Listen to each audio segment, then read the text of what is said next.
Hello Nanded news में आप सभी का स्वागत है। चलिए जानते हैं आज की खबर। हमारे चैनल को लाईक, सबस्क्राईब, शेअर जरूर कीजिए। उद्या आहे 20 नोव्हेंबर म्हणजेच मतदानाचा दिवस आणि या दिवशी आपण नांदेड लोकसभा क्षेत्र त्याचप्रमाणे जिल्ह्यातील 9 विधानसभाची सार्वत्रिक निवडणूक यासाठी मतदान करणार आहोत।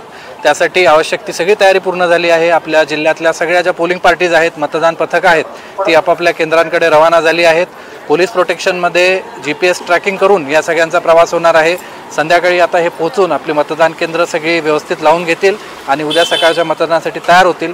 सगळ्या एवढा मोठा जे काही कारवाई आहे याचा सगळ्यात महत्त्वाचा उद्देश हाच असतो की आपल्या सगळ्या मतदारांना मतदान करण्यासाठी आवश्यक ती सगळी मदत व्हावी, त्यांच्यासाठी सुविधा उपलब्ध करण्यात याव्या आणि त्या अनुषंगाने मी आता सगळ्यांना आवाहन करतो की सगळी तयारी झालेली आहे। फक्त आता आपली वाट आम्ही बघत आहोत की आपण मतदानासाठी याल, आम्ही आपलं स्वागत करू आणि आपण आपलं राष्ट्रीय कर्तव्य मतदानाच्या स्वरूपामध्ये हे निश्चितपणे बजवाल, कारण आपलं एक मत हे आपल्या देशाच्या आणि महाराष्ट्राच्या उभारणीसाठी आवश्यक असं आपलं योगदान असतं। धन्यवाद।